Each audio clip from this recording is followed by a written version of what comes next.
সেখানে কিন্তু 1500-এর অধিক কিন্তু শ্রমিক রয়েছে এবং সকলেরই কারো 2 মাস কারো 3 মাসের বেতন বকেয়া এখানে বন্ধ হয়ে আছে। তো আমি আপনাকে এই আমাদের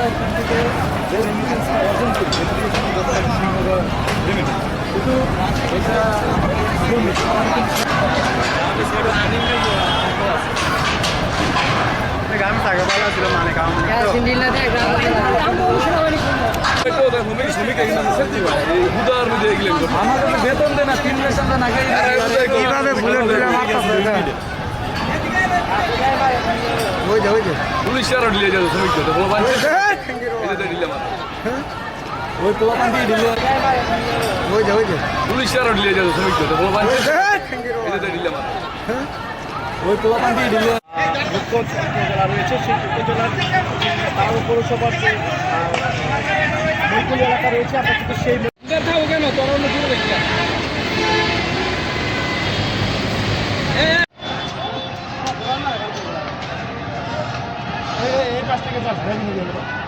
এই পাশ থেকে ছাদে ওঠা লাগবে গো মার খান কি মার ওই ছাদে মার দিটা দেখ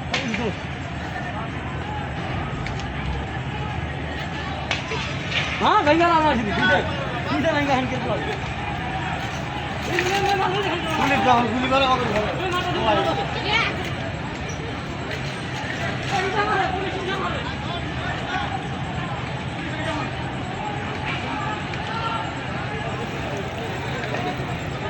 এই কামের কাম করছে আর মার হবে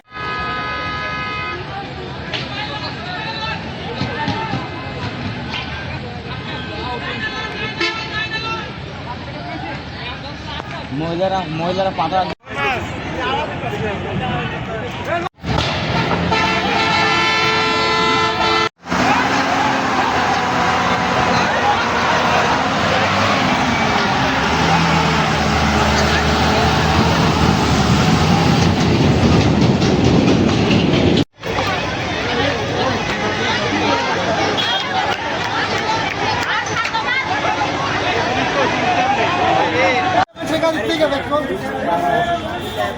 আমি কি শ্রমিক আমি কি শ্রমিক ভাই শ্রমিক যাও যাও ভিতরে যাও লাগছে তোমার নিয়ে যান নিয়ে যান পুলিশ নিয়ে যান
ডেট দিয়ে খালি ডেট ঘুরায়, আমরা কিন্তু আমরা টাকা পাইতেছি না। 2 মাসের বেতন আমরা রানিং পাবো। আগামী সপ্তাহে কইছিল 26 তারিখে দিব, না আগামী বুধবারে দিব আবার বেতন। প্রতি মাসে আঙ্গ ডেট দেয়, প্রতি মাসে আঙ্গ ঘুরায়। আমরা 3 মাস ধরে বেতন পাই না, সামনে ঈদ বোনাস পাবো, এগুলো কোনো খবর নেই। 3 মাস ধরে কোনো বেতনই দিতেছে না। আজকে বেতন চাইতেছি, তখন বাড়ি করে দিতে চাইতেছে, ঝাড়ি মারতেছে, খুব খারাপ ব্যবহার করতেছে, খুব গালিগালাজ করতেছে। আমাদের মাননীয় তারেক রহমানের কাছে আবেদন আমাদের, ঠিক আছে, আমাদের জন্য স্যার বেতন ঈদের আগে বেতন ক্লিয়ার করে দেয়। আমরা স্যার বিবাদ ছেড়ে চলে যাবো স্যার, ঠিক আছে। আমরা এই বিক্রিদার চাকরি করবো স্যার, ঠিক আছে। আমাদের ঠিক মতো বেতন, বোনাস, ঈদ বোনাস এবং কি আমরা নাইট বিল ক্লিয়ার করে দিব, ঠিক আছে। আমরা এখানে নাইট বিল পাই না গা, আমাদের এই জায়গায় হাজিরা পাওয়া গা, কিচ্ছু নাই স্যার। আমরা স্যার কোনো সুযোগ সুবিধা পাই না গা, ঠিক আছে। দফা এক, দাবি এক, দফা এক, দাবি এক। 3 মাসের বেতন দেয় না এবং আমাদের কোনো সুযোগ সুবিধা নাই। এমনকি আমাদের উপর যদি টাকা চাই তাহলে আমাকে হুমকি দেয়।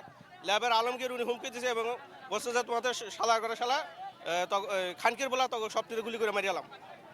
দাবি একটাই, 3 মাসের বেতন দিতে হইব। তারপর জানুয়ারি ফুল এবং কি ফেব্রুয়ারি আজকে 28 তারিখ, আমরা কি করে চলে? একটা রমজান মাস চলতেছে, আমাদের যে বাচ্চা আছে, আমাদের স্কুলের বাচ্চাদের স্কুলে বেতন দিতে পারতেছি না।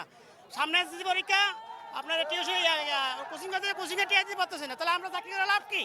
আজকে রমজান মাস চলতেছে, আজকে 10 রোজা, আমরা আপনাদের ভালো মতো ইফতার করতে পারি না, তাহলে আমাদের কাজ করে কি লাভ? কাজ তো ভালো আমাদের বিদায় করে দেয়, আমরা আলহামদুলিল্লাহ চলে যাবো, আমাদের পাওনা দানা বুঝাই দেয়, আমরা চলে যাবো। প্রত্যেক মাসে মাসে বেতন তো দেয় না, 3-4 মাস পরে পরে বেতন দেয়। আর এদিকে আমরা প্রত্যেক মাসে মাসে কি রাস্তায় দাঁড়া টাকা নিমু? প্রত্যেক মাসে মাসে দাঁড়া টাকা নিতে হয়, সপ্তাহে 15 দিনের বেতন দেয়। এটা আমরা আটকাই যে জনগণ শাস্তি 3 মাস দিতে বেতন দিতে হয় না, তো মেল চালাকে মেল বদ্ধ করে তো করা কত গাড়ি আটকে দামে রুদামায় দিন দামের মেঝে রুদামায় দিন গাড়ি চালান যায়, যাত্রীকে কষ্ট, আমার কষ্ট, না চালালে মেল বদ্ধ করে দেব। বেতন যদি 3 মাস না দিতে 3 মাস ধরে বেতন দেয় না, তারা মেল চালাকে কি জন্য বেতন হয়? তাহলে আমি ফ্যাটের দ্বারা তো কামই করি, আমি ফ্যাটের দ্বারা কামই করি, মেল চালালে না বেতন না দিলে বেতন বদ্ধ হইতে মেল বদ্ধ করে।